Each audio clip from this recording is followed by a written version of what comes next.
And I'm just going to go ahead and start with this announcement that this meeting is being held pursuant to and in compliance with the Albemarle County's Continuity of Government Ordinance. And the meeting will be recorded. So I hope that everybody recognizes that. And I just want to, we do have some attendees, so I want to welcome Blue Ridge Prison, Margaret Malachewski. I probably butchered that. I'm so sorry. Ruth Douglas and Sterling Howell. So thank you guys so much for joining us. And I believe that we also have is it Tom on the phone? Tom Olivier has called in. So welcome, Tom. So glad that all of you could attend our meeting, and please join in if you would like to make a comment or ask a question. And so, and then today we have Bruce, Emily, Leah, Peggy. We're waiting for Lonnie is not here yet. Nancy said that she's going to come late, and I don't see Kate yet. And Michael said that he wasn't going to be able to attend.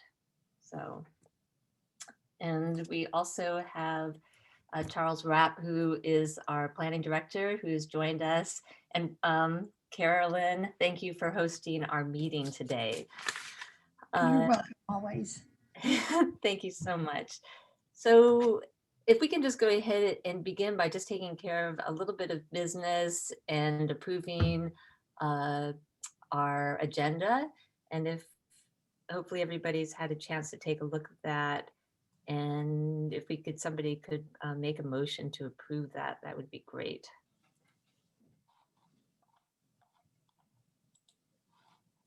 Thanks, Kim.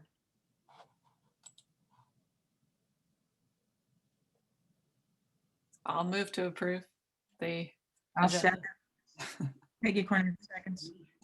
All right, and Peggy has seconded that, and we're going to go ahead and just do a roll call on that. Let's see.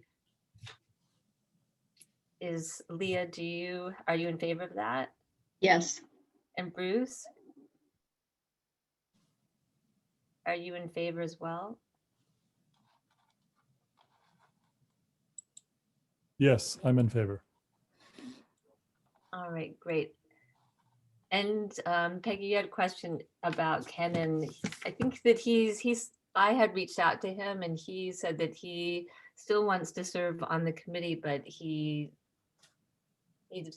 hoping that in March that he will be able to join us again. So I hope that answers that question. Can we go ahead and move,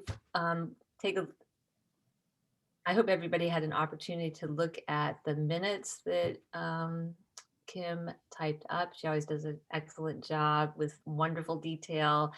And I hope everybody had a chance to look at that. Does anybody have anything to add or change to that? If not, can we move to approve the minutes? Can somebody do that? I move. I move to approve. Oh, I second. Bruce moves to approve and Peggy seconds. And Leah, are you in favor of that? Yes. And let's see, Emily. Yes. All right, I think we've got everybody. And so we're going to go ahead and move on then, since we've approved the agenda and we've approved the minutes. And so we've got Charles Rapp with us, who's the Director of Planning, and Kim had invited him to come and to help us, give us a little bit of direction in terms of, we've got a lot of ideas, we've got these great planning, our rolling work plan, and also we're trying to set some goals for 2021 in terms of what we're hoping to accomplish. And so that we hope that Charles can give us some feedback about where to get the biggest bang for our buck in terms of energy. In addition to that, I think he's going to talk to us a little bit about clarifying subcommittee meetings. And so that will be helpful in how we can meet to continue and make progress. So Charles, I believe you've had an opportunity to look at our rolling work plan. I did, and I appreciate the introduction. Kim has kept me up to date throughout the process. You know, she was developing that with y'all. It's definitely a full work plan, and y'all have a busy load. So I'll commend you on that and all your efforts. First, I'll just say I know I've been here actually since right around the time the pandemic started. So I apologize for not getting to y'all sooner. It's just kind of been a whirlwind of stuff going on. But as I mentioned, Kim has definitely kept me up to speed on a lot of the initiatives y'all are working on. And it's been kind of an interesting journey because Kim and I started around the same time. So we've kind of learned all about the biodiversity action plan and some of the role of this committee, and tried to kind of get our head around everything together. So it's been a fun journey so far. But I hope to engage with this committee more. And so a little bit of background about me. I'm from Atlanta, Georgia. Went to school at University of Georgia, moved here. I've actually been in Albemarle County for almost 11 years now. Have a family here in Northern Albemarle. I'm a licensed landscape architect, certified planner. I've had some private sector land development work, but for the past 10 years or so, I have been in the public sector on the planning side of things. So a bit of a variety of a background that I've worked on. So it certainly is exciting to see some of the work that y'all do and that y'all's efforts and some of the more broader based planning that Albemarle County gets to do here.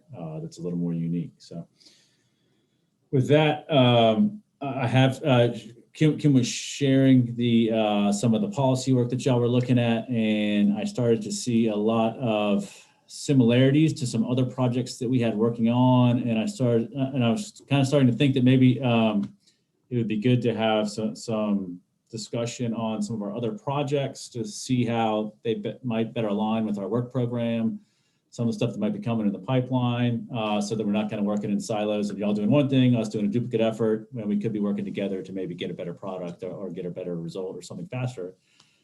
Because as you know, we are there's a lot going on, and we're always somewhat resource constrained. Just as y'all's work plan is pretty detailed, so is ours. And although Kim is a fabulous planner, we can't clone her, and so we try to do the best we can. I know it'd be great if we could. Imagine what we could accomplish. But so some of the stuff that we are working on. I'm not sure if this committee knows. We have like I noticed on the policy list, there was a form-based code. And we have actually, it started before I got here, but planning staff, zoning staff have been working on a form-based code now for about almost 2 years. So that's actually coming up for public hearing for adoption with the Planning Commission, I believe in 2 weeks, and then the board in March. For the Rio 29 area, based on the small area plan that they had done a few years ago. There's a steering committee that worked on that. Pretty impressive document that was put together with the steering committee. A lot of input from the local CAC, from local business owners, citizens, all types of different stakeholders, development community, as a way to hopefully work on that. So if that hasn't been shared with this committee, I would certainly love to do that, get y'all's feedback there, so that, you know, I think we're certainly going down a road where form-based code is something that we want to embrace.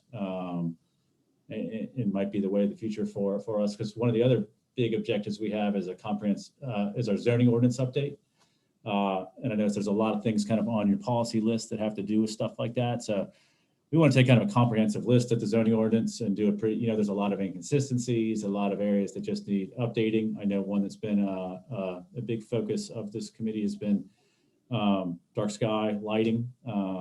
lighting ordinance that needs to be updated.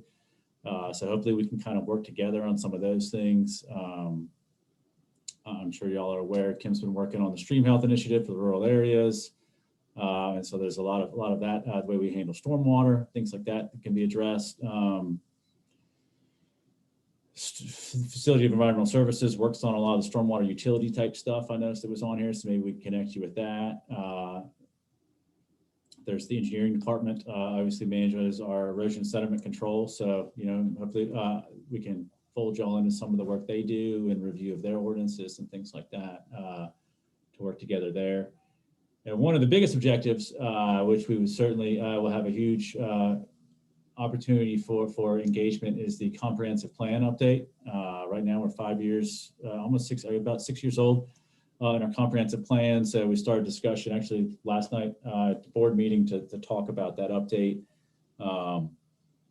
I'm sure some of y'all have been around in past updates. I know they take a long time. There's a lot of engagement. And so there's a great opportunity to address some of these additional areas through our comprehensive planning and other long-range planning efforts throughout the county.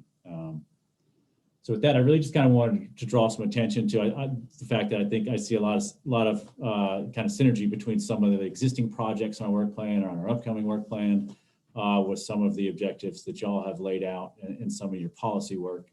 And so I was just would want to encourage a way to maybe work together to provide some support for some of those bigger projects that we could accomplish some of the things y'all want and some of the objectives that we want, because they obviously have ties to zoning, to engineering, to the county attorney's office for review, and make sure we're all on the kind of the same page working together on stuff. So with that, I just kind of open that up in case anybody has any questions or suggestions or ideas. I'm happy to answer anything like that, whatever's out there.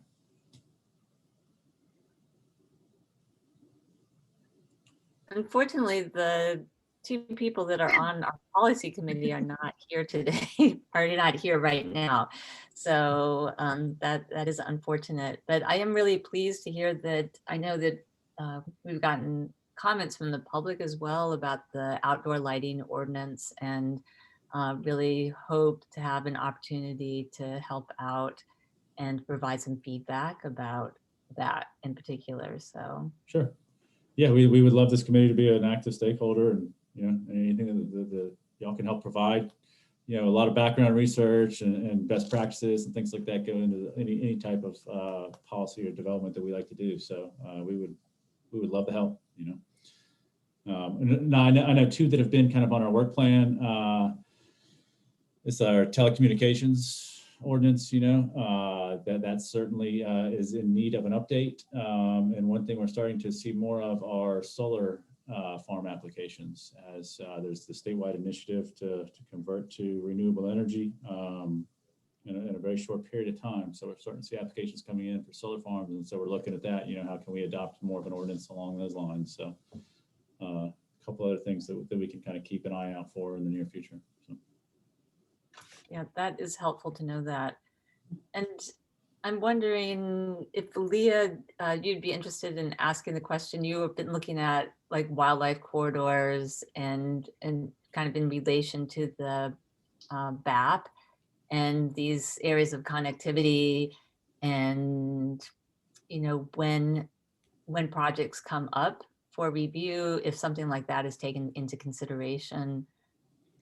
Thank you. I actually have several questions for Charles, and I was looking up some things while we were getting going, and based on some other research I did today.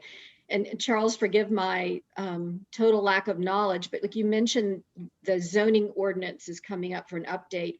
Yep. I just assumed it would be like kind of multiple ordinances, because I assume it'd be very complex. Is it a group or is it one? Well, we are in need of many updates throughout the entire zoning ordinance. It's just a lot of things that are kind of outdated. So I think in the past, a lot of times it's been really strategic. You pick one item that needs to be focused on, and we'll focus on that for a long, long time, as I've kind of understood it. And I think there's just a lot of these little things that need to be updated that, a lot of our zoning ordinance is anywhere from 20 to 40 years old, depending on when it was actually crafted.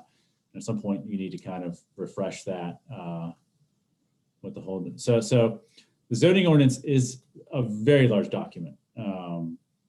And so it'll be kind of a strategic, identify the most areas of greatest need that will also kind of align with long-range planning, the biodiversity action plan, the climate action plans, things like that help support kind of our long-range goals.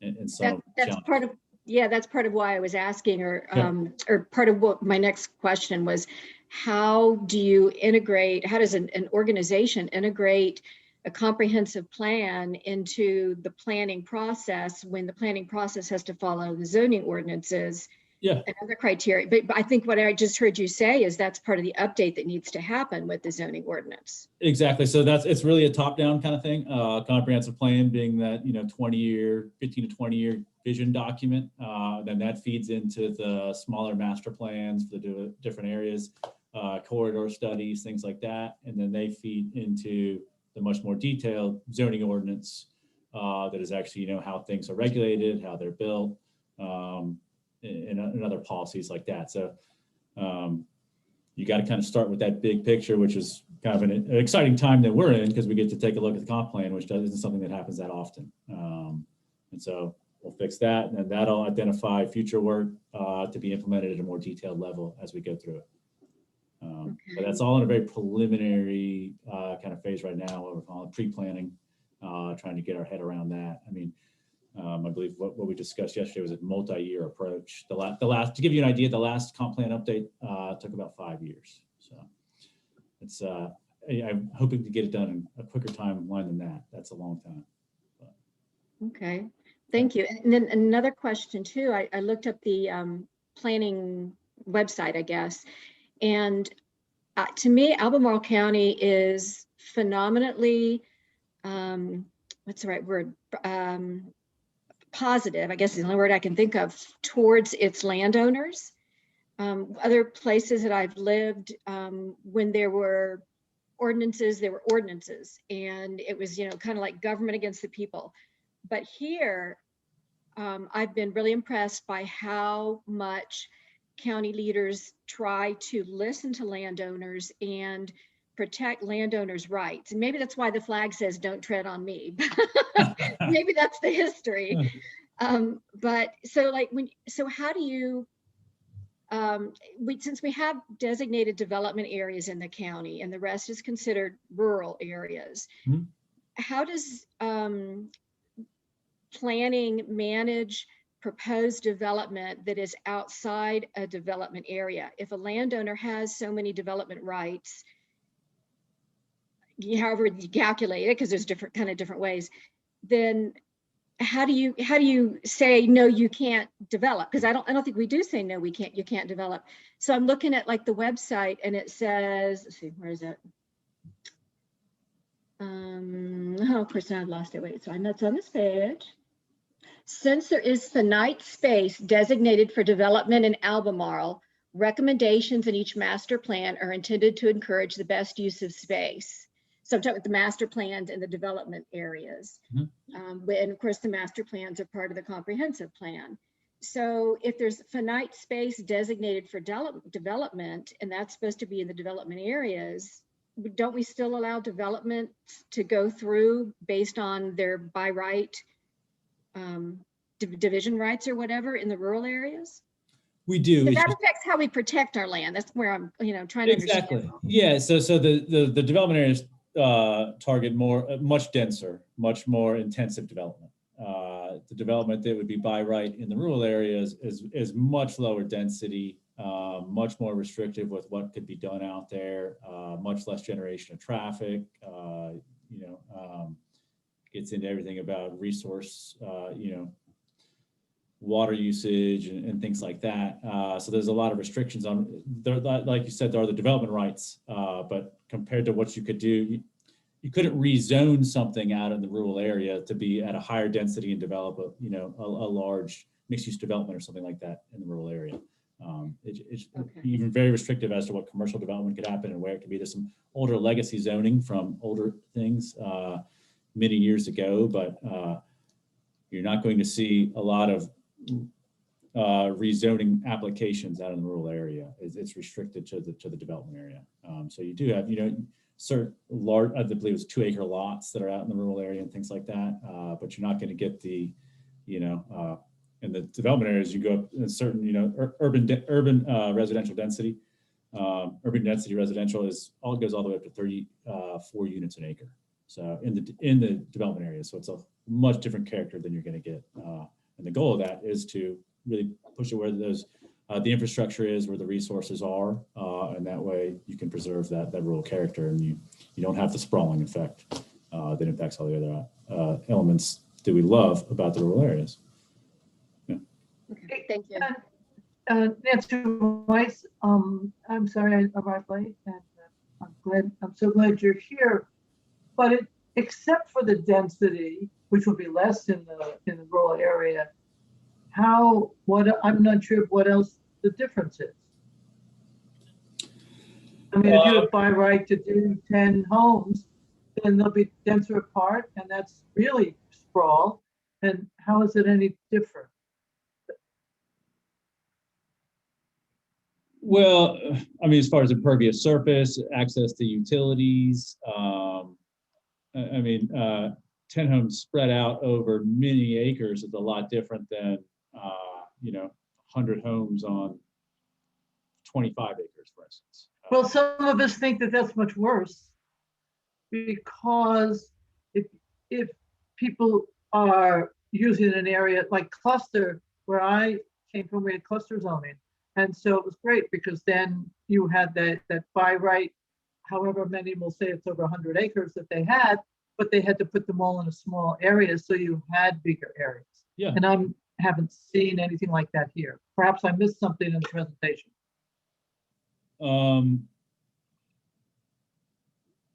As far as allowing that in the rural area, we don't allow that now. That would be denser than, that would still provide a pretty dense cluster of development that I believe is prohibited in the rural areas at this time. But what I'm saying, is there any mechanism to, if somebody has a big acreage that they have 20 by right, instead of spreading that all out, which is terrible land use in my opinion, can they have a big area that will all be left and put the houses all close together? I do not know the answer to that right now. They're as far as that whole land area and being able to, I would have to look into that and get back to you on it. I'm not sure. I just don't have the historical knowledge and the breadth of it. Yeah. If I could chime in, just because I just got done reading the rural area chapter of the comprehensive plan about a week ago. And there is, I think that that's aspirational, of course, but there is some language in there about what you said, Nancy, the possibility of encouraging, when you have 100 acres and you have 5 by right developments, that it doesn't get sliced into 5 20-acre lots, and like really looking for a greater concentration so that you don't break up the property and allow for greater connectivity and whatnot. So there is some language in there about that, but more of that aspirational language. Yeah. Thank you. And so, and Charles, so I think that maybe some of the direction that folks are heading with some of these questions is towards other things we've talked about with respect to planning, like a transfer of development rights program or conservation type zoning, like some counties have. Right now, we just have one zoning for the rural area. So can you speak to like some of those ideas and whether that's something that's even realistic to consider in Albemarle as we like move into comprehensive planning and thinking about some of these bigger plans? Yeah, I mean, I'm very familiar with transfer of development rights, conservation subdivisions, things like that. I think it's a very valuable tool, and it's definitely something that we should continue to explore. So, those are the type of elements that I think would make for a great discussion as we look at the comprehensive plan and ways to protect the rural areas through our land use decisions and tools that are available, for sure. Yeah.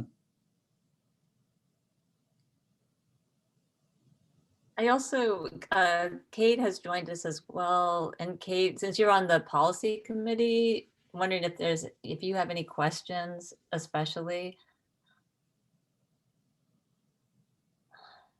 I'm just kind of catching up because I was late. Sorry about that.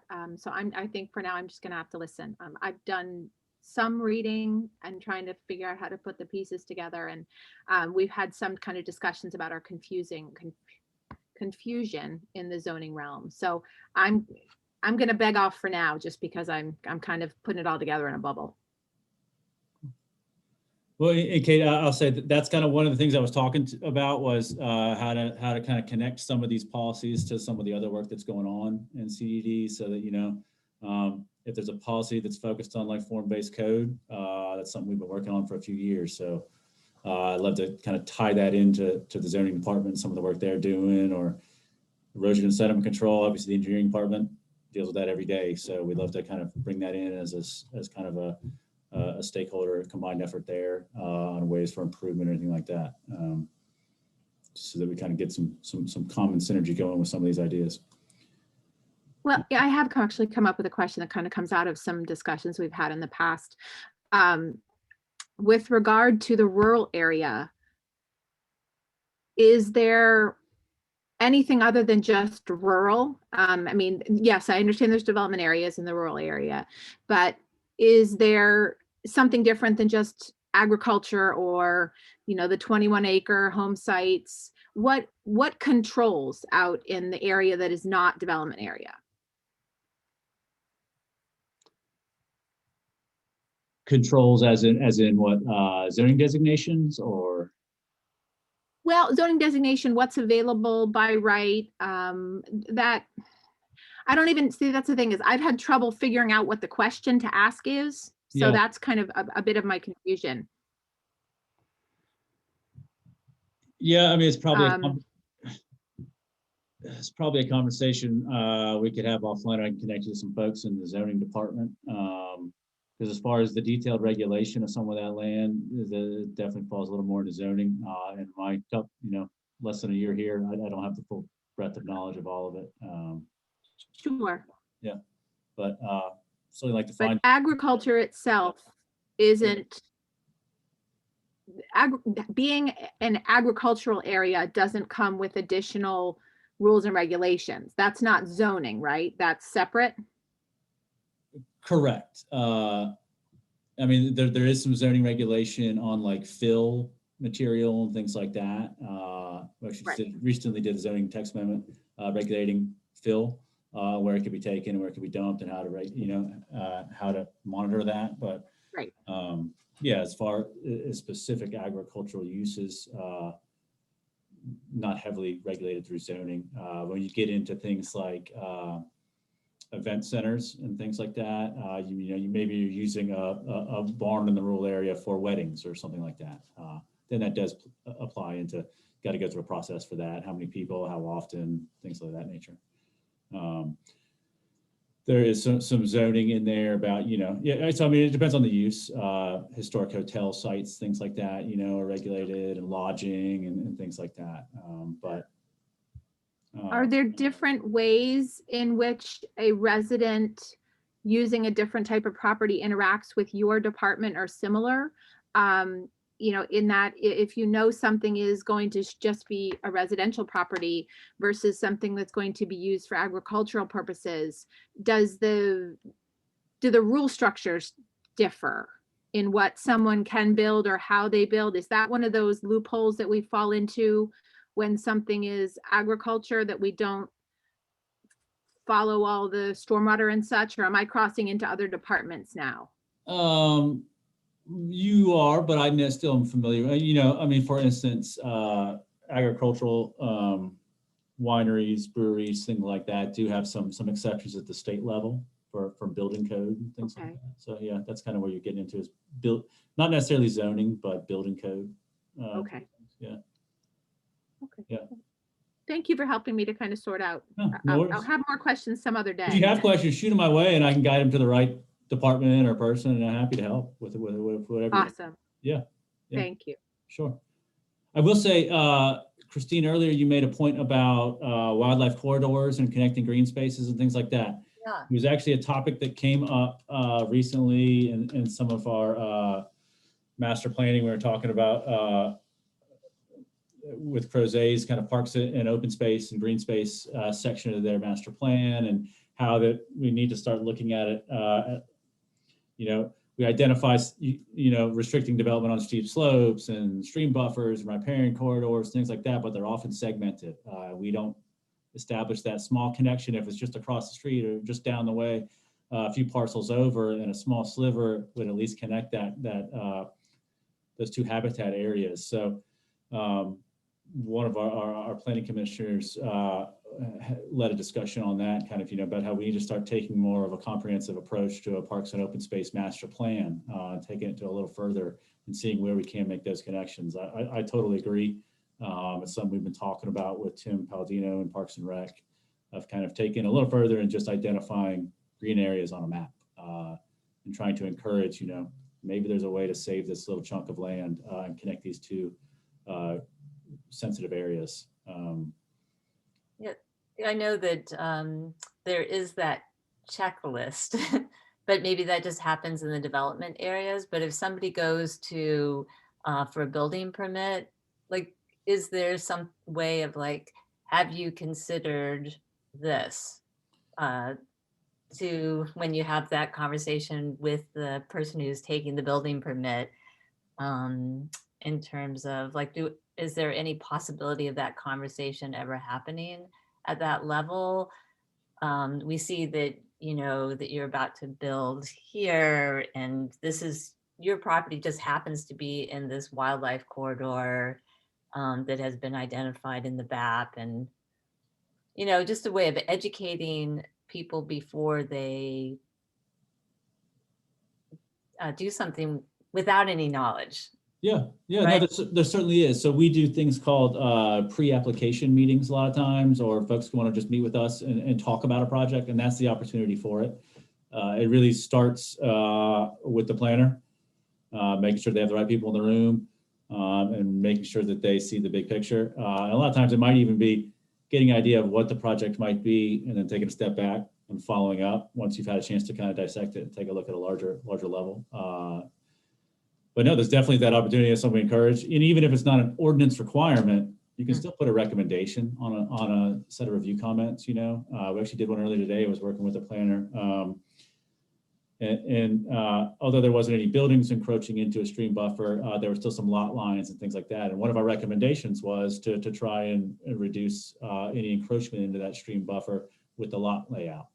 And just kind of trying to, a lot of that also has to do with having a discussion with, a lot of the engineers or applicants, things like that, and getting away from just a piece of paper and back and forth checklists like you kind of mentioned, and actually just talking about it. Maybe there's a different way to do stuff. So yeah, it kind of starts from that personal approach a lot of times. Yeah, certainly those opportunities. Yeah. Charles, was that for an individual lot or individual house, or was that in a development? Development area. That was Foothill Crossing development in Crozet. Yep. Okay. Because when it's an individual homeowner building at the edge of a stream buffer, that isn't going through any review process, really, right? I mean, not at that level. Not as People who sit and extensive enough. talk. Yeah, they don't trigger full like stormwater, WPO permits, water protection ordinance permits, things like that. It doesn't get to that extensive level of review. But there's still permits that have to be applied for, but it's just not quite as detailed as you would get with a full site plan. It's Just remind still me, restricted, in the ordinance from building in a buffer. Yeah, you can't place a structure in a stream buffer or anything like that right now. There are restrictions on steep slopes, stream buffers, all types of floodplains, things like that we already have in existence. how big is the buffer? Just remind me, residential area. It really depends on the stream and the area, the zoning and all that stuff. So it's like somewhat more complex. Yeah. Again, Frank Pohl, he runs our engineering department. Happy to connect you with him if you have specific. Oh, I've talked to Frank. I'm just trying to get more understanding of if we Yeah, that confuses me more. Okay, no, that's good to know. It's 100-foot buffer, but there are different, things potentially permitted depending on where it is and what type of stream it is. So Yeah, as that's far as not what you can do. always 100 feet. Yeah.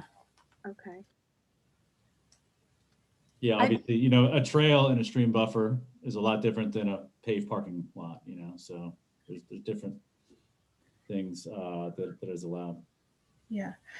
So Charles, from the wildlife corridor perspective, so the next logical step in the process of what some of the discussions we've had here in this group is, well, like, how would the planners who are having pre-app meetings necessarily know that that's a significant connection for a wildlife corridor if I'm not there, or if it's not showing up on any of their maps necessarily? So I guess, yeah, just a question for you about like what that intermediary step might be to incorporating something like that, because right now we have the flag layer that I do review some projects when there's a hit on that flag layer that my predecessor created. And that has things like the stream buffers and steep slopes and, special resources that have been identified, rare and threatened species and things of the like.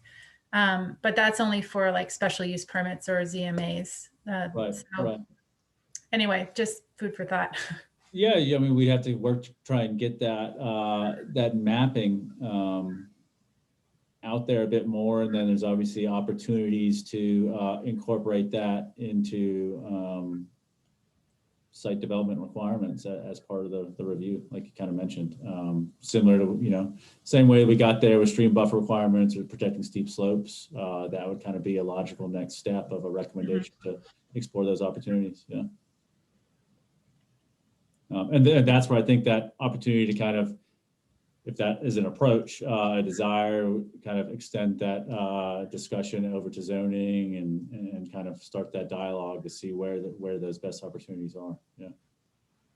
In the site development review process, do you all look at the GIS layers? Is that where you're getting a lot of your data from? A lot of it's in there, yeah, and it's gotten better and better over time. As GIS has gotten. It's one of the things we even noticed was like the last couple of master plan updates, the ability to really get into topography and things like that is much more at a much better scale than it used to be. And so it'll continue to get better as maps are refined, and our GIS department. You got LiDAR data now and all types of things that provide much more level of detail than it used to. So as soon as those things can be incorporated into our GIS, we do it. Yeah. Is there a mechanism for citizens to submit things to you all for GIS inclusion, like a stream or something that might be missing? Yeah, I mean, I think that would be great if work with Kim to kind of identify ideas, and then she can kind of work it through the necessary folks in the department and kind of start that conversation going, and or bring the conversation back to y'all with the right people. Yeah. Yeah, and so the streams in the water protection ordinance buffer are identified, I think, primarily from the USGS maps for what perennial and intermittent streams, but there are some, that aren't streams and some streams that aren't there. So they're definitely open to amending that if we, show them, like, for example, that the wetland in Biscuit Run, will be added as a, it currently doesn't have a water protection ordinance buffer in the GIS. And it's just an imperfect system because you can't go everywhere on the ground, but certainly they're open to, amending it and improving it.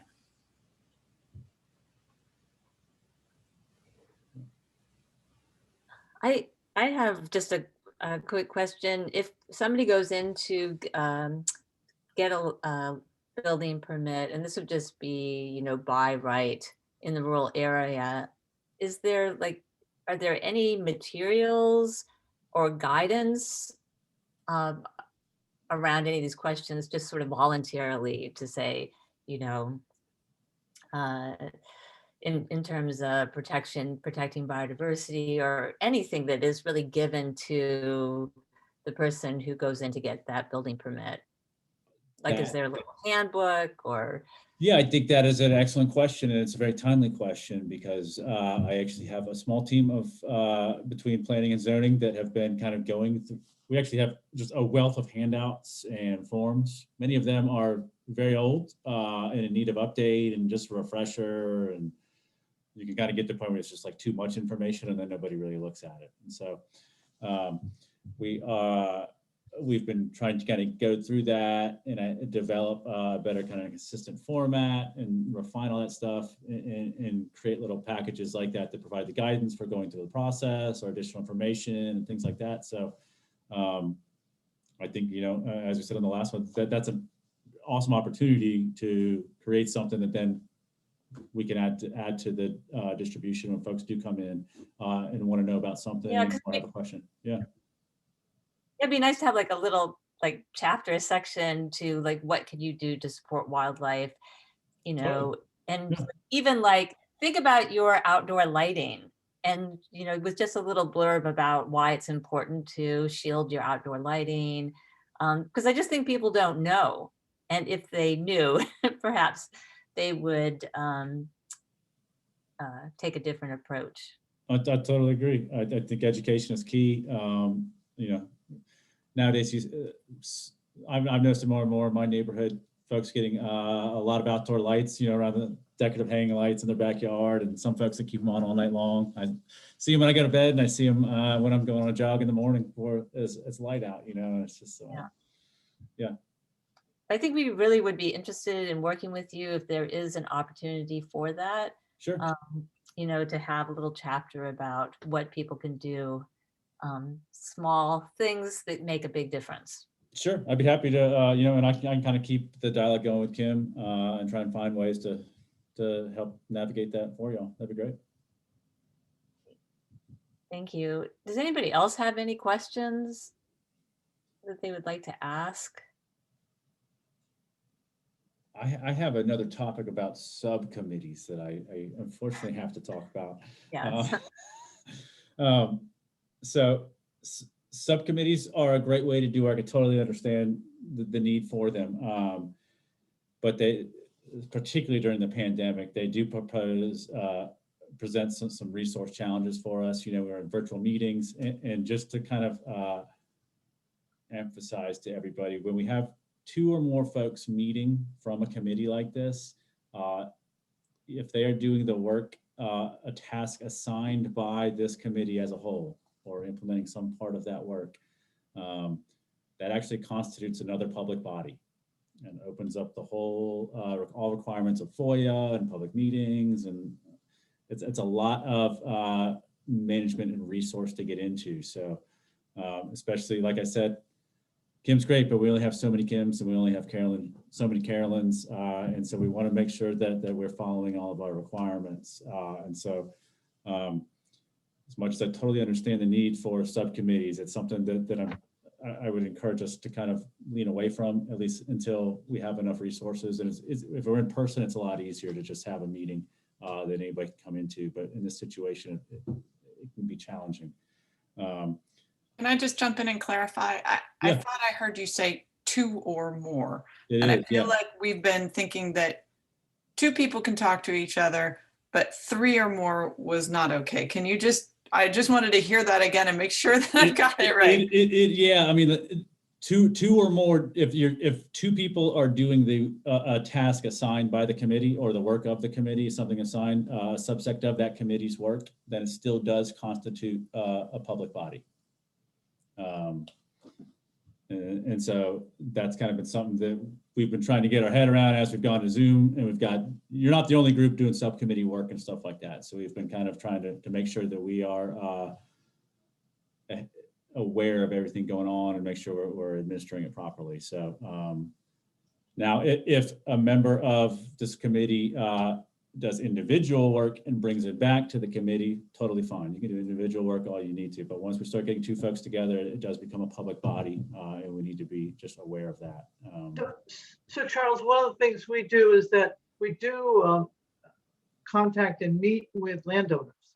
And we had been told that as long as there's only 2 committee members doing that, we're out walking their property, looking at plants or animals, whatever's appropriate, that was not a public meeting and we did not have to announce it and allow for people to come. And am I misinformed on that? I believe so. I was looking at the handbook that we have and some of the FOIA requirements, and that's where it does say 2 or more. So an ad hoc meeting of a couple members, just fine. But when it is an organized, assigned task, it does become the work of the committee, and then it is a public body in itself when they get together. So could a meeting with one landowner be ad hoc? Or is that because we probably only meet we're doing the work of the committee? And that's where kind of one person meeting with, yeah, one person doing it just fine. Once we get a couple folks, then it not to say it can't be done. It can be, but it does. We need to be aware of everything that it gets into. Wow. All right. So that's new information for me. Yep. Yeah, that's definitely new, I think. I'm just trying to understand though, because it kind of seems like it really is going to hamstring our ability to do anything. So what constitutes then meeting? I mean, if I talk to somebody on the phone, is that a meeting? Or does it just have to be a thing like that? Like, I guess I don't understand what the exact guidelines are. I mean, we have to be able to exchange emails about stuff. I don't know how different that is than talking to somebody on the phone. Like, I might cover the same material. It would seem kind of silly to feel like I have to do everything over email because I'm not allowed to pick up the phone and talk to somebody about the same things I do over email. I'm just trying to understand how that affects our ability to even have any discussion outside of this one meeting, which is always great, and we generate a lot of new ideas, but it can't be where the bulk of the work gets done, or we won't make much progress, in my opinion. I totally agree. I mean, it's going to be, it makes it difficult to do work. But I mean, it is, if you have an email chain and everybody's contributing, members of this committee, then that turns into a meeting itself. And so that is okay? That is not a practice I would advise, because it does turn into a meeting at that point, Can I ask a If you question? send something out, here? that's all fine. But once other committee members start replying and it's an email chain of everybody, then it does constitute a meeting. A quick question. Sure. My understanding is under Virginia FOIA, a meeting is anything that is 3 or more people, not 2. So I definitely need clarity on that. Yeah. Because this is, again, contrary to anything that I've learned in the past. So I just would love to get clarity. It doesn't have to happen right now, Sure. but my understanding is it's 3. Sure. And I'm happy to. Yeah, that'd be great, because we want to follow all the rules and do all the right things and make sure that we're doing things correctly. But I'd just like to learn more. Thanks. Yeah, and as you mentioned, you can certainly email. It's just when you get into multiple responses and everybody emailing together, back and forth, an email chain kind of is what would do that. So, and that's from my understanding and what's been explained to me recently. It's carrying out specific tasks of the committee into separate, smaller groups of 2 or more. Well, I just want to say that I also serve on the SWAC committee, and we've gone through around and around with this as well, and it's pretty. But it's been, the message is 2 or not more than 2 individuals meeting. And we've been pretty clear about that the whole time. And then most recently, Liz Palmer had gotten clarification from Lance Stewart about that indeed we can meet as long as we post on the county website so that the public has access to the virtual meeting. Exactly. Yeah, and you could do that. And we don't need to have, we don't need to have Carolyn or a staff person actually there, but we just have to make sure that the meeting is open to the public. Correct. That's correct. That's why I said, it's not that you can't do it. You just have to be aware of those requirements. So that means that we can hold those meetings. We just have to make them public, right? Yep. And so we would, sorry, Carolyn, but we would give her the information and the link to the virtual meeting that we've created ourselves. Yeah, and that's where I said it's just challenging in the virtual world. I mean, if you're in a room in the county building, no big deal, or somewhere like that where it's easily accessible or whatever. A much simpler process. It just is kind of complicated it in this virtual world. But it sounds like we can move forward with our these subcommittee meetings under those circumstances. Under those circumstances, you could, yeah. As long as we are posting our link and making it available. Yep. And So if somebody wanted to know what information was discussed, it'd have to be, all that stuff would have to be open. So there would have to be minutes, correct, Charles, for a meeting like that? Yeah, you'd have to be able to provide, if somebody What wanted about to- recording? Is that required also? So we have it for our records, like at the county, I don't or? think it's necessarily recorded, but somebody should, if they were to ask about what was going on and what type of information, we should be able to share that with them. Yep. So An minutes. in-person meeting wouldn't have been recorded, so. That's true. Right. I mean, in some meetings, they're pretty basic minutes. Doesn't have to be that complex, but I just wanted to kind of make everybody aware of that so that because Kim had mentioned that there's a lot of subcommittees, and I've talked to Lance, and I know those subcommittees as well with his committee. And so we just wanted to make sure everybody was aware when we're doing subcommittee work that there are those requirements. and just clarify for us about the number again. As it was explained to Kim and I recently, that it's 2 or more. If you're doing the actual work of the committee, a task assigned from the larger committee, 2 or more constitutes a body, a public body at that point. Well, So, the although ACE, it's not a meeting of the Natural Heritage Committee, but it is another public body that does open up the FOIA requirements.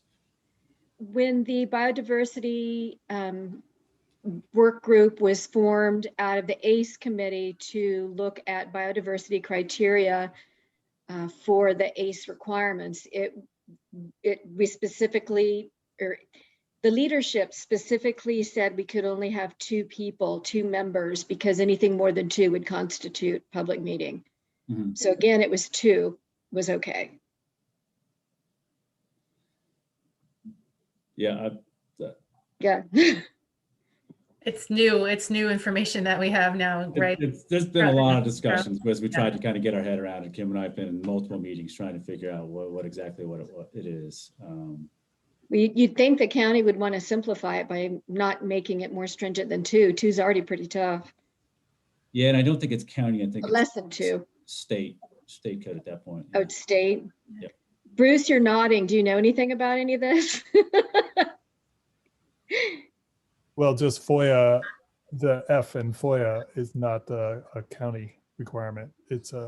I'm pretty sure it's a federal. Federal. Yeah. So this is not, the county can wish and hope for all they want, but they can't get around it. That's what the nod was. So just one more clarification, Charles, on Nancy's question about field site visits. Because, going out to a landowner's property is pretty unlikely that most landowners would be like, yeah, invite all the public. So that would be just one person doing that with that landowner. But if, say, there was a visit to a park or like Biscuit Run or something, and we wanted to do a bio blitz where everybody's looking at the natural flora and fauna, that could be done if we had an announcement and made it public meeting. Yes, I certainly think so. And I would also just say, I'm not legal counsel. So if there's a particular question or something coming up or, we're unsure, shoot it to Kim, shoot it to me, and we'll get you an answer so that everybody feels comfortable and, you know, we're all on the same page, and make sure that y'all can do what you need to do. And nobody has any feelings of unease or anything like that. You know, the intention of this conversation wasn't to scare everybody or anything like that. It just, you know, wanted to relay the information and make sure that we're all aware and thinking about that stuff. I feel like we do have a path forward here and we can meet. We just have to make sure that we are posting it on the website and keeping minutes and have it make that link accessible. And the entire time of the meeting, you have to make sure that the public can join if they would like to. Yep. So I think problem solved, really. Cool. Well, I appreciate you letting me talk to y'all this evening. Well, thank you so much. We really look forward to working with you more, and that hope we can have that partnership as things come up. So. I have one last question. So in order for the public to meet, and that's where the need for a county employee comes in for any subcommittee, because we don't have the ability to, I mean, during the pandemic anyway, we don't have the ability to open and welcome in new members. We need someone else who has the license for Zoom, and that's the county. Some groups run their own meetings, so I would like to understand if rules are followed, which are very clear, and I think people are good at following them, why people couldn't run a meeting, especially not asking staff to use their evening time. That really is a concern of mine, is staff being asked to spend 2 hours of an evening when they really should probably be with their families after working a whole day. So I have concerns about why certain groups do things in certain ways, and yeah, I'd love to learn more about various options. Sure. And I think we'll explore some. As Kim noticed, you know, mentioned, this is kind of something that we're learning as well. We're navigating, trying to figure it out. So we want to find options for y'all. I totally agree with you. And just to clarify, we would have to use our private virtual meeting link, whether it's through like a Google Meet or our own private Zoom account, but it would have to be a public link. We wouldn't be using the county's Zoom account. Yeah. So what I could also, I mean, we could also run some options, try and develop some options and make sure y'all have options y'all need and coordinate it all. It's fine. Like 9 to 5, have the subcommittees meet while county staff is normally, no, you're saying. The county staff would not be involved because that's part of the problem, as I understand it, is that it's just too much time, too much to ask of county staff to actually have to staff these subcommittee meetings. Is that correct? I would say so. Carolyn runs, you know, I would say somewhere in the 15 meetings a week or so. So I mean, she has some long hours. Yeah. So we would run our own meeting with our own private virtual meeting link. We'd have to post it. It's available to the public, and we would have to monitor and make sure that it is accessible to the public throughout, and keep good minutes and report those minutes. Yep. Okay. All right. Great. So that's doable, but I think it still would be good if we could get clarification. And I don't know if it has to come from the lawyers or who about the number of people, because I just Googled Virginia FOIA and it says under Virginia FOIA, a meeting is any gathering of 3 or more members of a public body.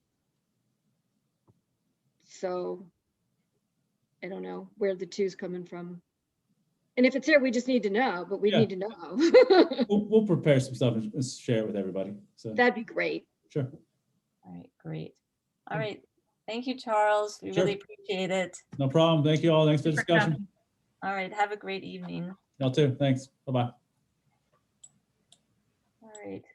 Thanks, you guys, for all of that. It's really been something to try to figure out these meetings. And, but I think I'm excited. We do have a way forward here. So, and hopefully we can get clarification about the actual numbers.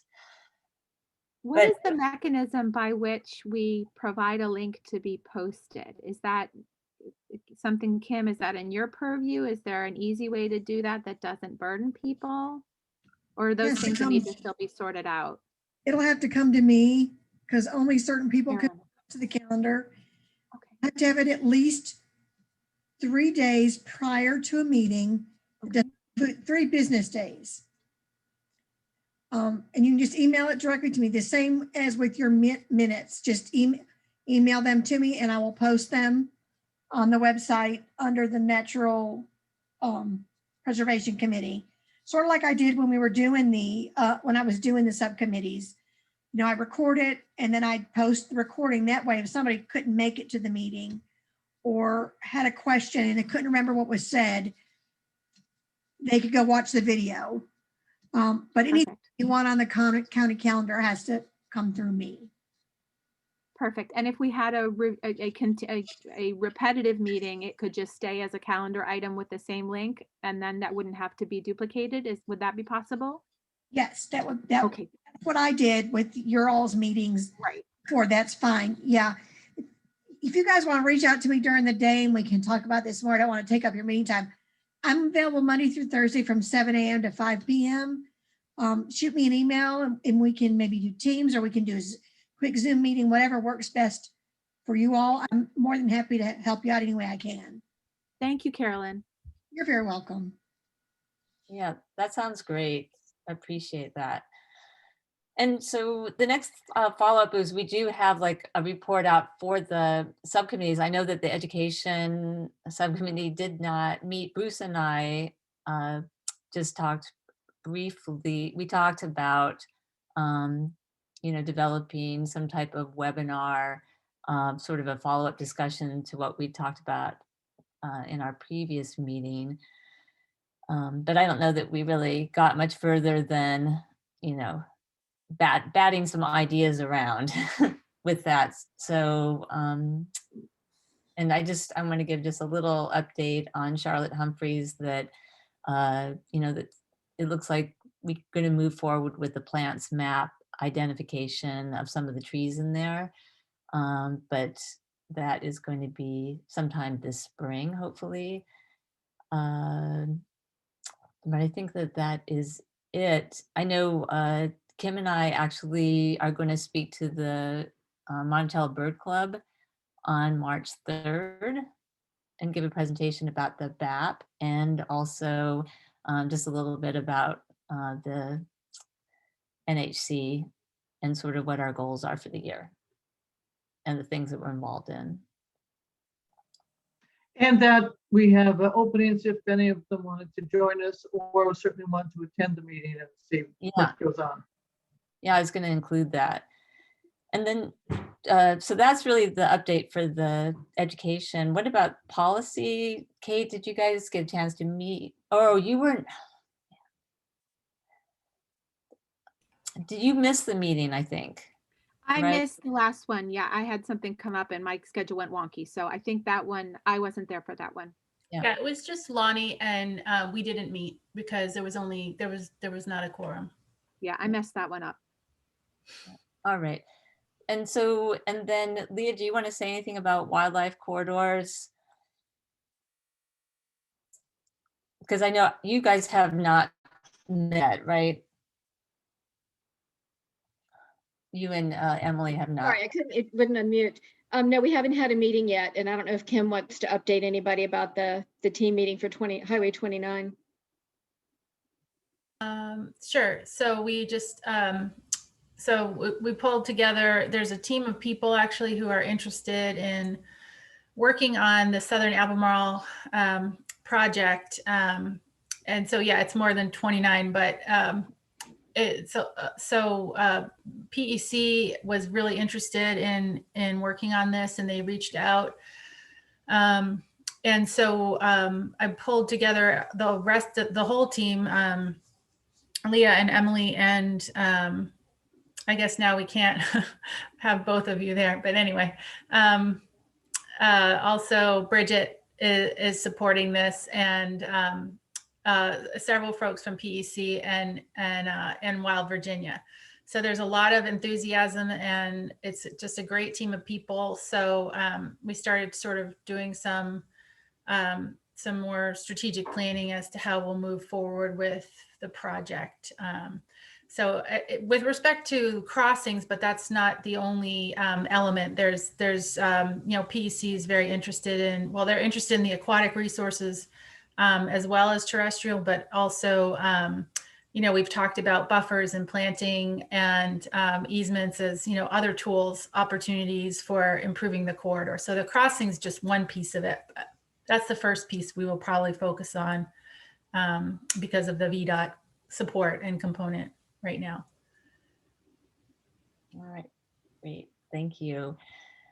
I'm just we're gonna kind of breeze through some of these things because I really want to get to the annual report and looking at the rolling work plan.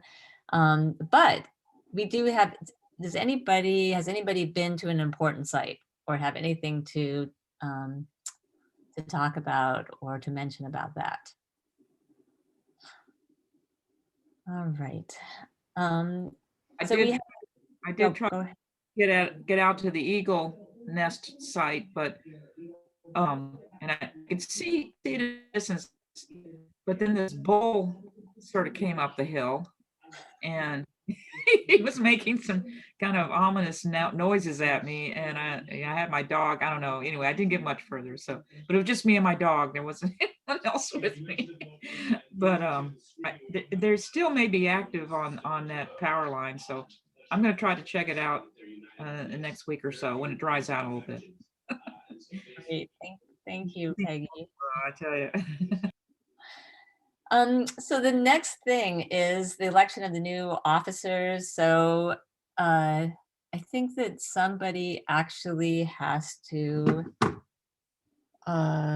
propose or make a motion for the next chair and the next vice chair. So if somebody could do that. Let's start with the chair. I make a motion that we nominate Christine Putnam as the chair. Oh yeah, You have to nominate. Nominate first and then get a second and then you can vote. Okay, thank you, Carolyn. Nomination. So Leah's made the nomination. I will gladly second that nomination. I second that one. I third it. All right, fantastic. So let's go ahead and have a vote. Nancy, are you in favor? Yeah, yes. Kate? Yes. And I guess, do we have to ask Peggy again since she seconded it? Yes, everybody has to. Okay, Peggy. Okay, Bruce? Yeah. Yes. Emily? Yes. Leah? Yes. Okay, great. So I think I've got everybody. Everybody voted. And so that looks like I got the job for another year. Yay. Thank you for your vote of confidence. All right. Can I nominate Emily for the vice chair? I second it. All right. Great. And let's go ahead and take a vote then. Nancy? Absolutely, yes. Kate? Yes. Peggy? Yes. Yes. Yes. Okay, Leah? Yes. And Emily, do you agree? Yes. Well, congratulations. Thank you, Emily. All right, we have our officers. So, and thanks to Kim for always taking such great minutes that we don't even need a secretary. So we thank you so much and we appreciate that. All right. I think Peggy has her hand raised. Oh, Peggy, sorry, Peggy. That was a mistake. I was trying to applaud, and the only thing you can do was raise your hand. So sorry about that. Take that off. How do I get rid of it? Lower. There it goes. It's gone. Thanks, Peggy. just checking in. Okay. All right, so we've got our new officers, and so it would be great to review the work plan And, just to make sure it's updated, and then it naturally will flow into hopefully approving the annual report. So do you mind I sharing? put it up, Christine. Yeah, would you Okay. mind? So I know that, did anybody get a chance to actually look through the work plan and update it? I did. Who was that? Leah? Yeah. Beautiful. Did Yeah, any, I looked through it. I didn't make any changes, but I looked at it. and so for you, Emily, every place where your name is listed, you are okay with that? So you didn't feel like there needed to be any changes made, or there was nothing that you needed to add to it? Not that I noticed. Okay. All right. And And what I about also looked at it and I didn't have anything to add where my name was either or change. Okay, fantastic. Peggy, how about you?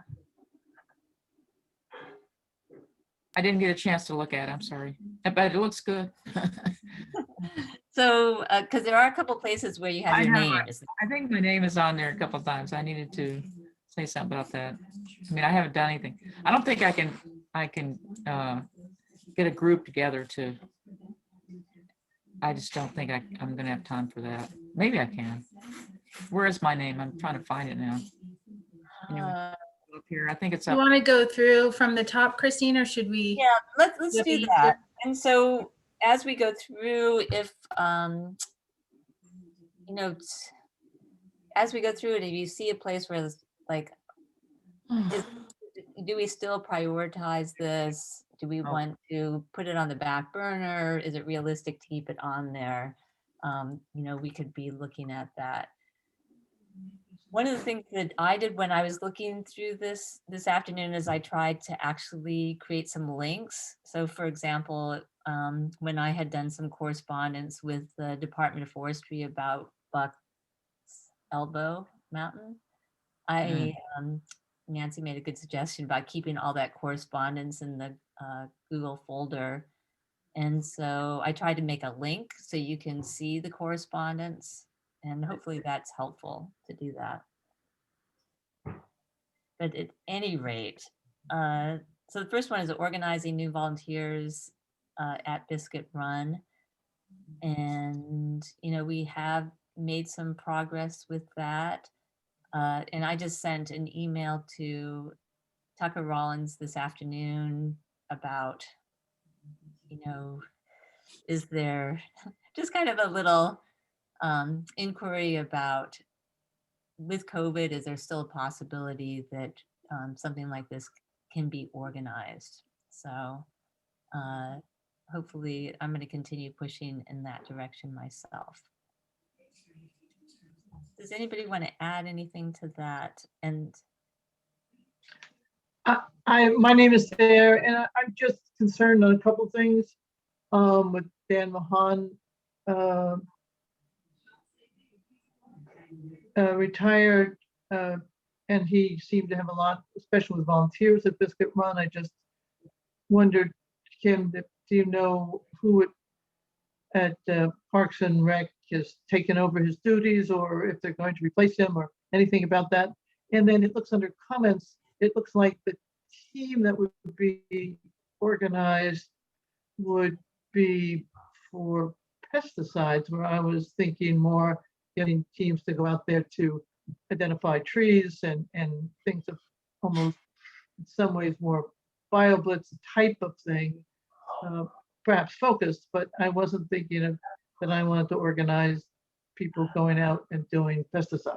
So Yeah, so I will remind everyone that I created this document about exactly this topic. And I mean, it's fine to contact Tucker, but what the document says is, I think it talks about the person to talk to is actually Jim Barber, who is the acting superintendent of parks.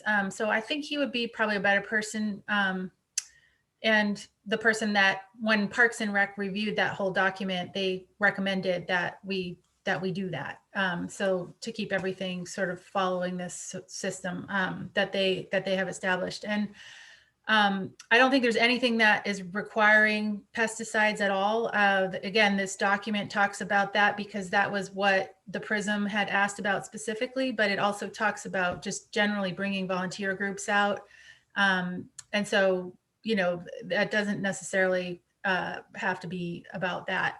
I've continued to meet with Tim, and I haven't written down every date on there, but he's still really interested in when Christine and I were out with him at Biscuit Run, there was a lot of discussion about, you know, expanding the ambassador program and things of that nature. And so I think they're still like very much open to doing that. And I encourage you to go through, you know, that document really because it's all about invasives management and pesticides, but also just coordinating volunteers and options for coordinating volunteers in parks. So that's a document you did last year, because that says it's 1720, so that's in there. Oh, yeah, that's wrong. 21. All right. Yeah, we talked about it at the last meeting in January. Is that document posted? I remember seeing an earlier version of it, but I'd love to see the new one, and I'm not quite sure where to find it. Is it in the Google Drive? If it's not there, I'll save it there. I sent it to everyone last month after we talked about it, but I'll search it I'm not again. sure if anyone saved it there. I might not have. Yeah, and then we could make a link right in this document to it. Mhm.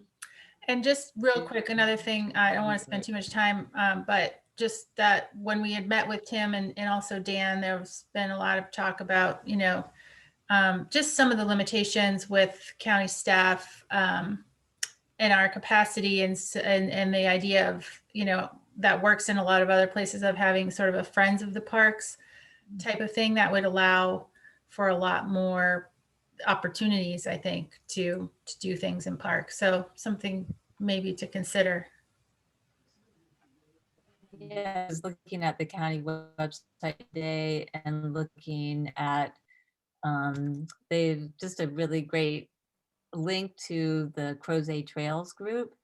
And it's got pictures and it talks about their whole organization. And there is an invitation to create another group like that. So that's the reason why I actually contacted Tucker, was just, you know, I'm excited to create that group, and he was the contact person for doing that.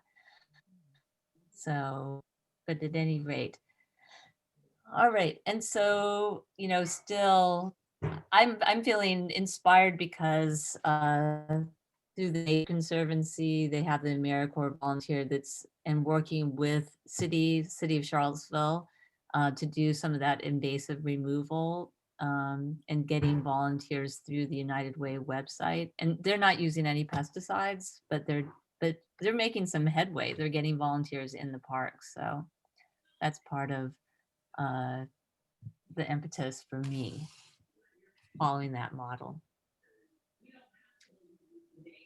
All right.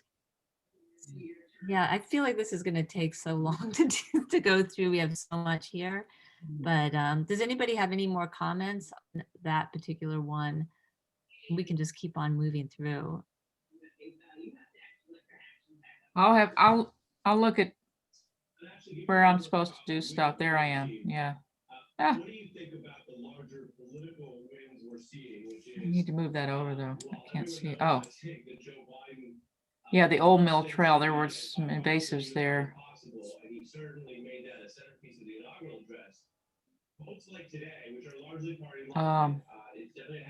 Can someone mute themselves so we don't have the radio in the background? I think as we go So, through, Peggy, do you want to maybe, oh, sorry. Go ahead, Christine.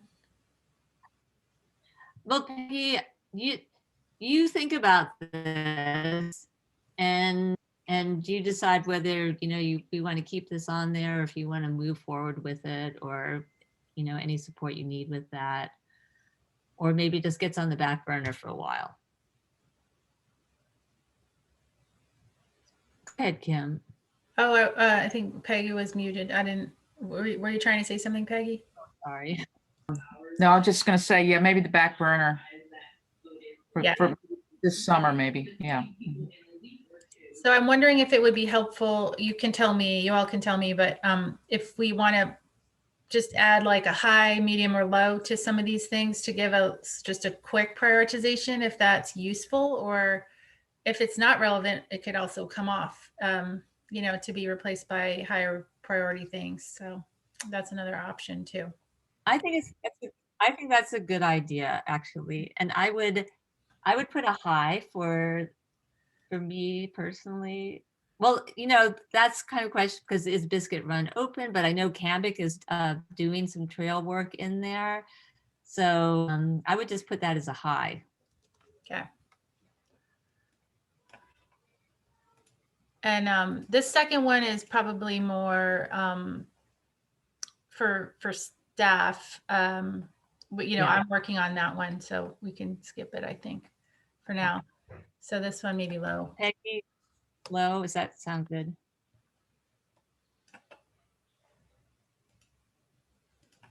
You all can correct me if I'm not doing this right. I'm just trying to keep up. That looks good. And I mean, I can give you a little update with this at Charlotte Humphreys. They're getting a forest management plan. I think that's what that is called. And so once that happens, then there'll be more direction about the possibility of organizing some volunteers to address the invasive species. But those conversations have been ongoing, but I think there's an opportunity there. So I put high there.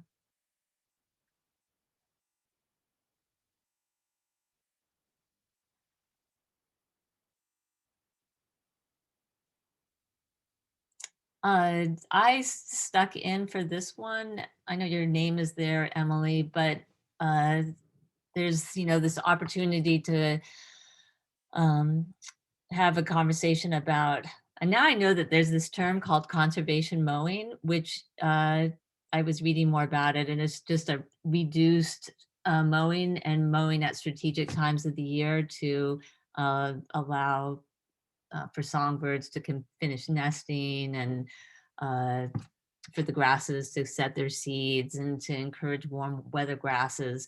And so I did have a positive conversation with Jim Barber, who's we had a really nice reply to my email that I sent him about mowing the county parks, and you know that it is happening in several of our parks where they are taking those efforts, and he was really open to looking for other opportunities, and especially the power line right of way in Darden Tow. So hopefully I'm looking forward to meeting with him.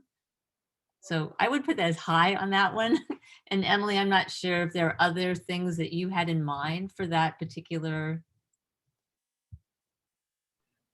No, I don't think I had anything in mind. I think when we originally made this list, I just knew that I really enjoy the county parks and was willing to sort of sign on to an effort to like do some collaboration with them. But it wasn't that I had something particular in mind. It was more a willingness to like engage in that because Yeah, I really value the county parks.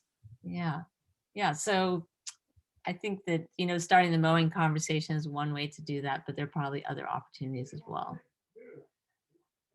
And for the next one, I feel like that right now is a little bit of a lower, the Darden Town, because we're just really waiting, right, Kim, to see what the recommendations end up, like the next step in the process. We've made our recommendations. Yeah, I think this phase of the project is pretty close to being done, so there isn't really much to do at this point. Okay. For the plan. Right. I hope people will just chime in where they see fit with this.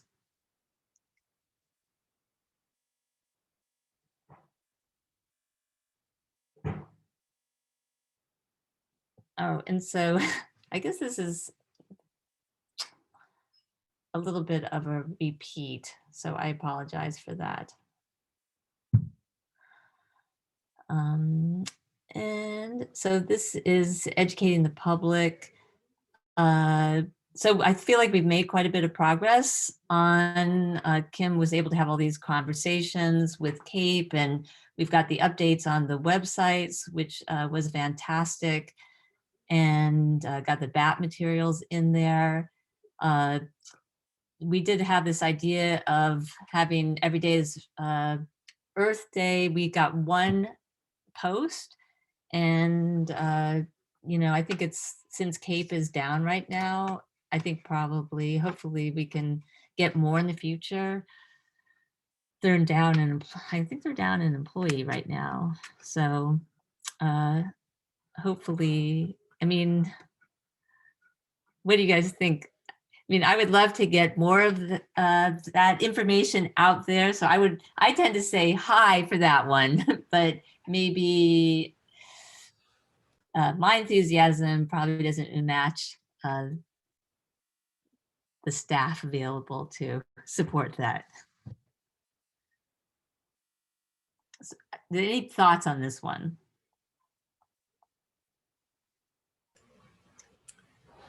From my perspective, I would call it maybe like a medium, because we've gotten the ball rolling on some things, and it would be good to keep them going, you know, but it's probably not going to be going quickly. Yeah, sounds good. I don't know. To be realistic.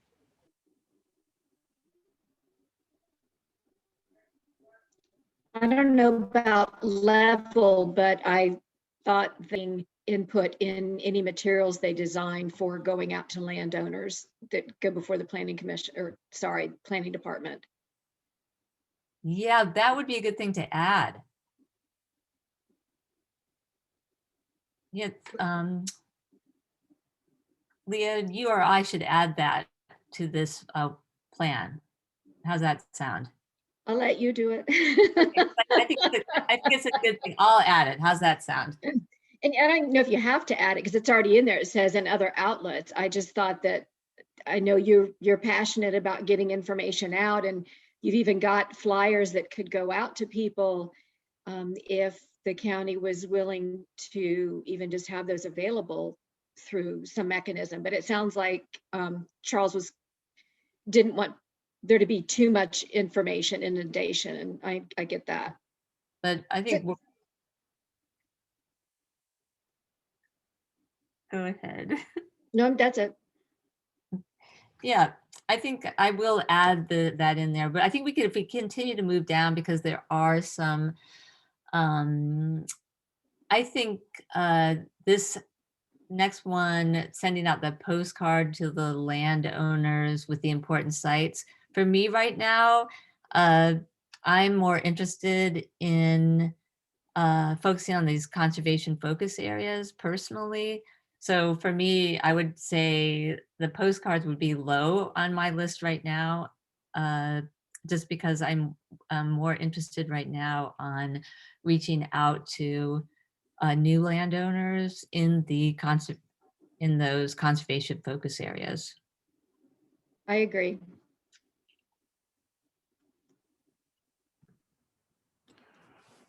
So do you want to put my name under the educate and develop relationships with landowners? Because that's what isn't that what we talked about? Yes.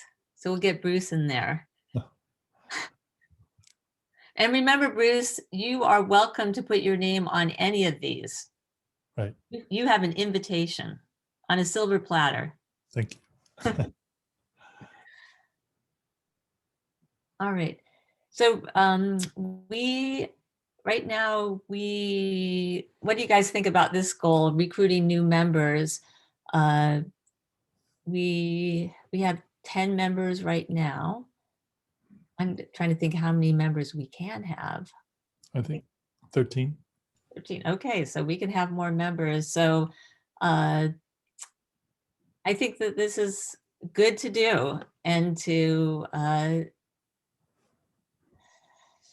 it'd be great to get a farmer. But Well, you know, what's interesting is that, you know, remember Keith Nevison from Monticello? He was well, long story, but now he's the farm manager for Bundoran, or which is next to Pippin Hill. He might be someone to. I'm a farmer. Conflict of interest, though. I'm not sure. You know what I'm talking about? The land. Yeah, that sounds good. Like, it's a big, we've been there before. It's next to Pippin Hill. Maybe you can reach out, Peggy. Yeah, I will. One more thing too is you probably should change Monticello Bird Club to the what do they call it now? Piedmont Virginia Bird Club. Okay. It's Jefferson, had slaves, and so they decided to change the name. Oy. Kate, thank you for letting us know reminding us that you're a farmer. I'll contact the I farmer. just don't want people to think the farmers are not at all represented here. Oh, I've yeah, got enough mud are. on me today right. to prove my farming ability. So I would put this as a medium. Does anybody disagree with that?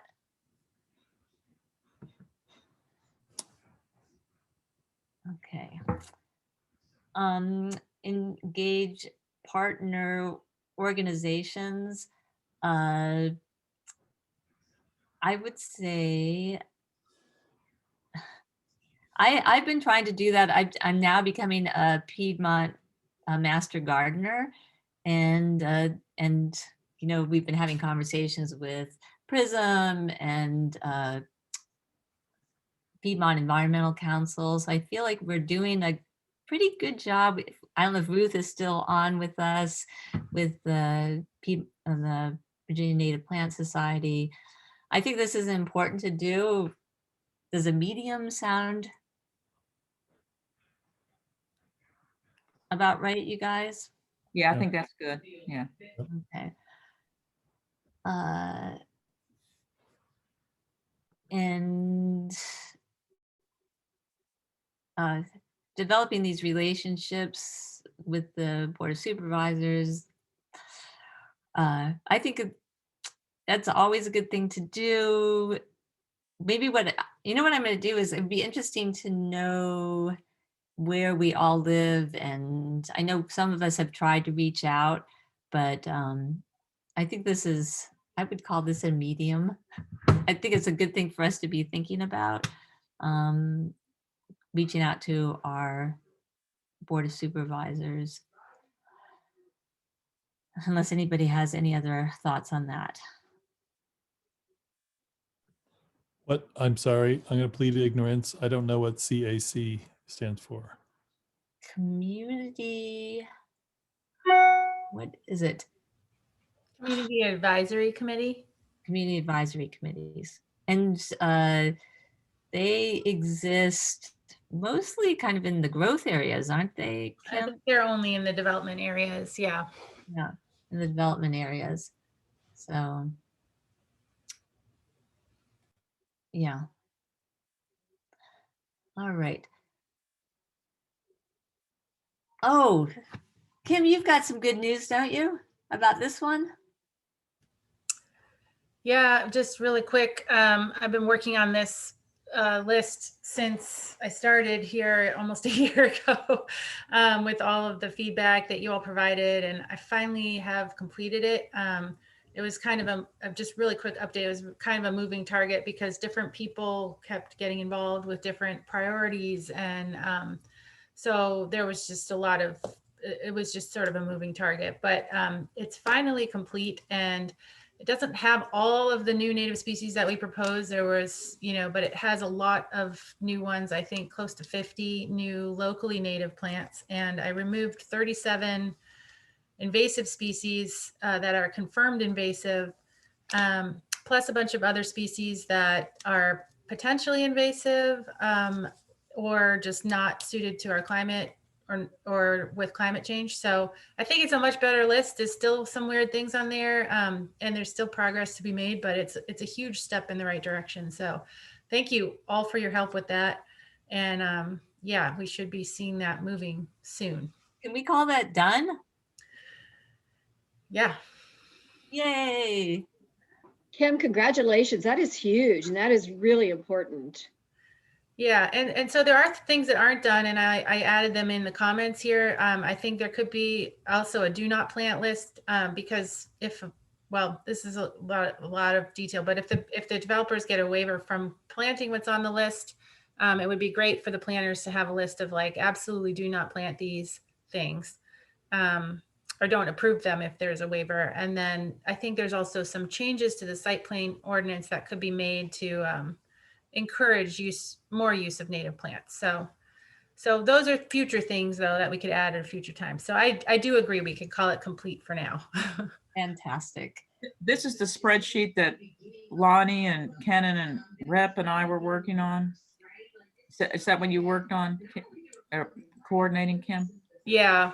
It was like a year ago. I know. Right. Fantastic. That's I good. just say, go ahead and call it complete for now. There you go. I like that. Complete for now. And then as we move on, I'm just going to skip update the database since Lonnie's not here, but I feel like the last two and this can actually go together because I think that we're going to have some movement on coordinating with local nurseries because the Piedmont Environmental Council has a lot of material, and I believe that they're going to be partnering with the Piedmont Master Gardeners as a project to do some outreach to those nurseries. So I'm excited about that. So that's going to be ongoing. And so I would give that a medium because I think it's going to happen. And it's not something we necessarily need to do a lot of pushing with. If that's okay with everybody.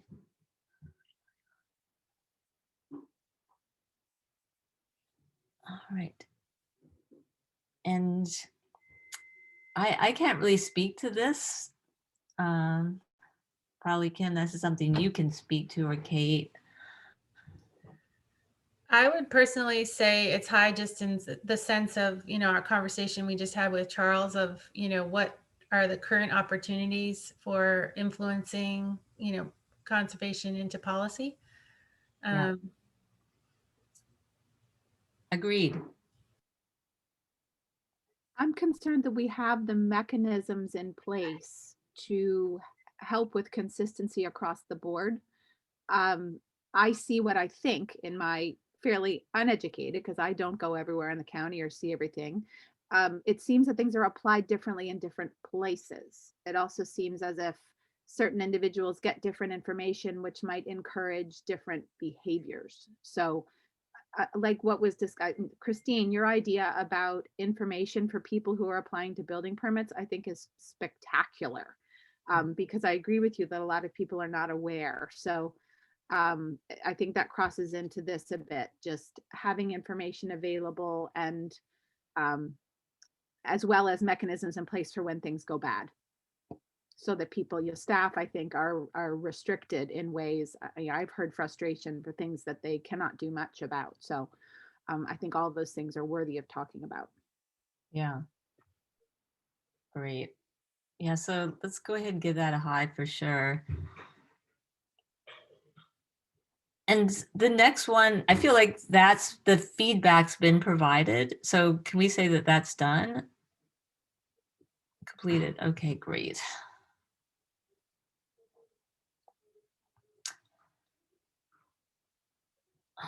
Let's see. I think Kim had made the comment of continue monitoring. We have not been.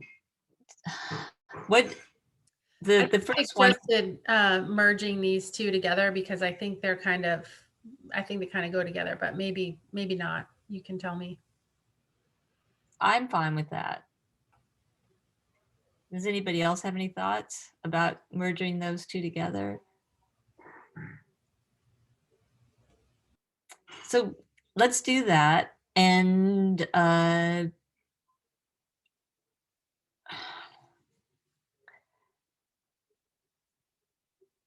think I would give this a medium myself, just because there are a lot of important sites and there's only so many of us. And I think we can take action when something comes to our attention, but I don't know how it's possible for our group to monitor all those important sites.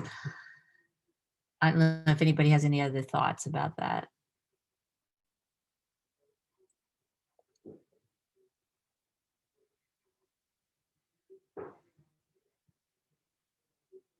Peggy agrees. All right. Well, we will just move on then.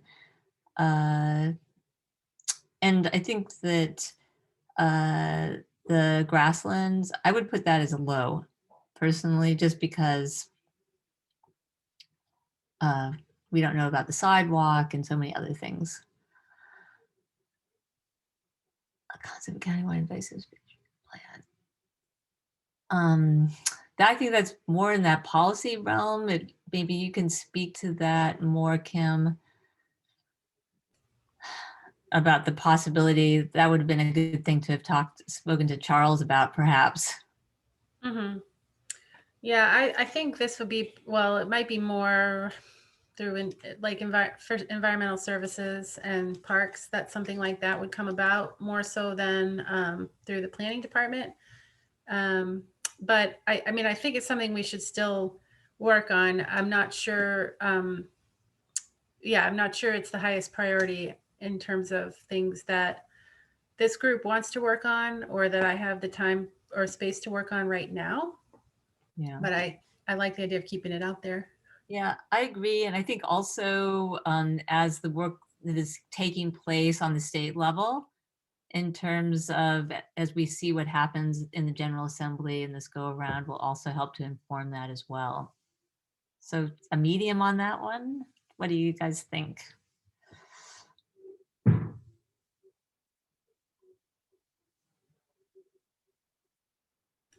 I will add also that when I created that other guidance document about the current county policies related to invasives and that there is a recognition that needs to be updated. I think there will be opportunities to do it. I'm just not sure how quickly that will come. Right. Anyone else have any thoughts about that before we move on? All right, we will move on then. Conservation focus areas.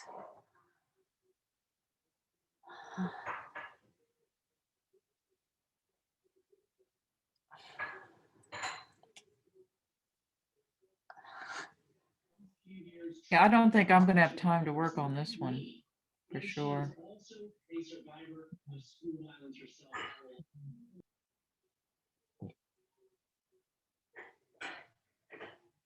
So we do have some information on the website with some, some resources that are available. And I feel like this also relates to the possibility of developing this welcome package for new landowners in the conservation focus areas. So it relates to that as well.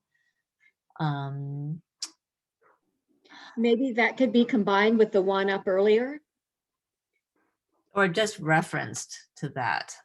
Yeah. And yeah. Yeah, I would actually put a high on that one because I think, Kim, you had mentioned about some of the lunch and learn webinars that you're going to be putting out, which talk about stream health, but they also relate to this as well, right? In some ways. It's about educating people and providing information. So. I like the idea of merging it with the one above because I think it is kind of this similar or same topic. Yeah. Different tools. And for the next one, Leah, I think this goes sort of hand in hand with your corridor project in some ways. Right, and the one for Southern Albemarle as well. I mean, I don't know. After a conversation that Kim and I were part of with some of the history of the development of the BAP, I'm not so sure that, well, I'm just not sure. Because that's also not just one area, that's 3 conservation focus areas. And I mean, Kim and I are talking about working on 2 different areas already, so we can't add a 3rd one anytime soon. Yeah. So should we put, yeah, I'm What- just not even sure. should we put low in there? Or put on hold? Or, Yeah, I guess put low, because I also put that in there about the Sugar Hollow piece when Lonnie was all concerned. Oh, no, wait, it started with that woman with the Sugar Hollow Association, the Yeah. Mormons River Association, that, that came up suddenly and was of concern to a number of people. And so now that idea about looking at who owns properties in the Northwest conservation focused area should be the whole conservation area, not just Sugar Hollow. And it's broader than that. It's not just investigating ownership, it's looking at what's the land use and, oh, well, actually, no, I'm getting into corridors, so, bleh. I don't know, it overlaps corridors a good bit. yeah. Yeah, so let's move on, because that's our Thank you. next one, right, is the corridors. So, and then, yeah, thank you, Kim.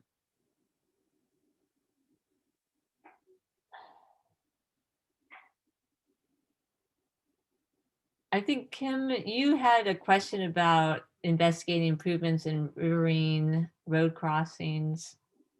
You had made a comment about that. I don't remember what the comment was, but it was probably just that, well, I don't know. I'm not sure how to view it right now.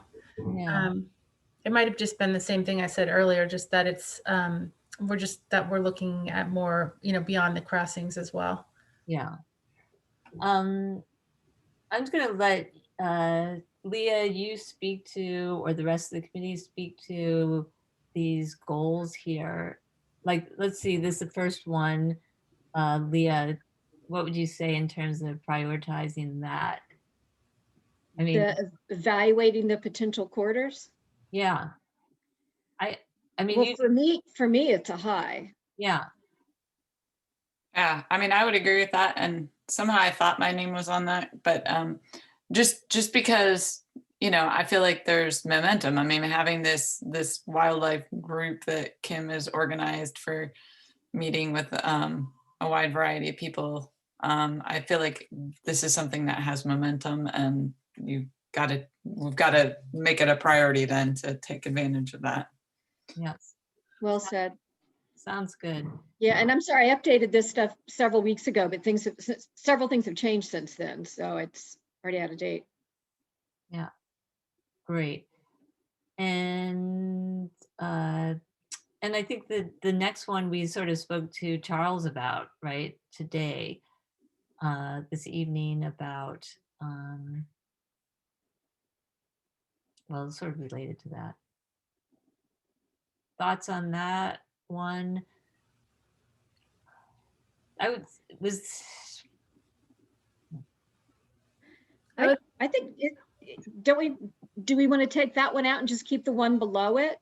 I don't know what's happening with the conservation zoning or other differentiation of rural areas. Does anybody have info about that? Yes, yeah, actually you put my name there because I have researched that just a little, but I intend to put a lot more effort into that. We were talking about that in the policy committee because we think it's important that 95% of the county has very few controls.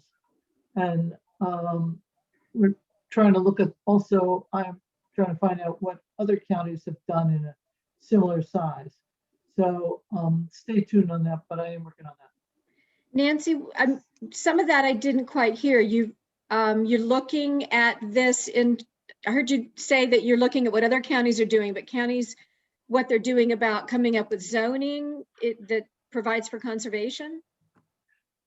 Yes, and in general, looking at what other controls, such as zoning, that they have in the rural areas, so that there are, as it says, differentiations between types of areas in the rural area.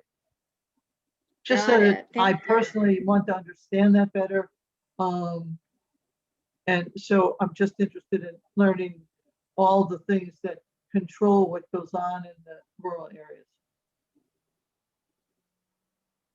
Right. And I think it, especially with Nancy on there, I am more interested, as I talked to Leah before, about like sort of that first goal, and a little bit less interested in putting in time on the policy more side of things. So thanks. And you could take me off of that one too, please. All right, Nancy. That's So, all. oh, sorry, Christine. ahead. I was going to just ask Nancy. So I would put that as a medium just because it's ongoing, but it's not quite at the forefront yet because we're not updating the comprehensive plan right now. But like Charles said, that being prepared for that when the time does come to, that will be. Sure, makes makes sense, sense? sure. Okay.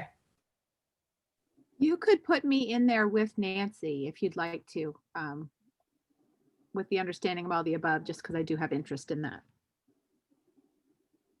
Great. And the next one sort of falls in sort of a similar, right? But in terms of medium, because it is going to be, it's more of a long range over time. I hope everybody agrees with that. That's fine. Okay. All right. I see, guys, I was really hoping we could vote on the annual report. It's 7:22. But it would be nice to, let's see, there's so much. Do we have to vote, or can people just send emails individually that says it's okay? Oh, do we? I just don't even know if we have time now. It's 7:22. Oh, I mean later. Yeah. Well, I think that we have to actually, Kim or Carolyn, do we have to actually, I think we need to vote on it rather than do a long email thing. Has everybody looked at the annual report? Yes. Yes, Yes. Yes. Looks like everybody has. What do you- when I had to, Yeah, go ahead, Nancy. when I had to do this before, it had to be put onto the agenda for the April meeting of the Board of Supervisors. So I don't know how soon in advance that has to be done, even, just to get it on the agenda. Yeah. Yeah, I will do that once it's ready. Sooner would be better than later, but I think it would be fine if we do it in March. I mean, if it's approved in March, I can get it on the agenda now in anticipation of that. Okay. But it's up to you, Christine. Yeah. If you want, I don't think we can rush it through. It's 7:24 right now. So We could do it first thing next time, I guess. yeah. And we Yeah. are actually going to have the people from the Virginia Working Landscapes are going to be coming. So there's only a couple more bullets here. Do you want to quickly do these or save those Yeah, for next time? let's try to do it. Let's do it. That sounds great. This to me feels like it is going to be sort of a long process, right? And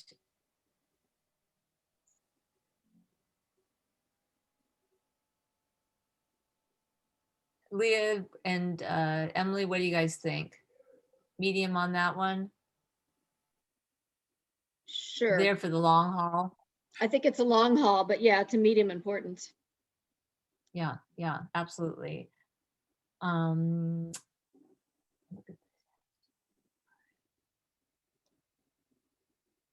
That one's completed. completed. Okay, fantastic. All right.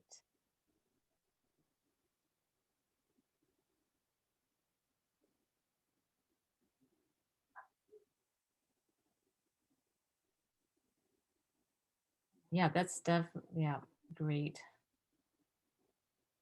I'm typing, but you all jump in if I'm not getting it right, please, because I don't want to make assumptions. Everybody agree on that one? I agree with that. Let's see. So the reviewing the lighting ordinance, I would say it sounds like that's medium because it's going to take a while, and it's I don't see like an immediate opportunity right in front of us to make a change there. Is that correct, Kim? Because it's not part of the work plan. Yeah. All right. Nice. What, Leah, do you agree with that?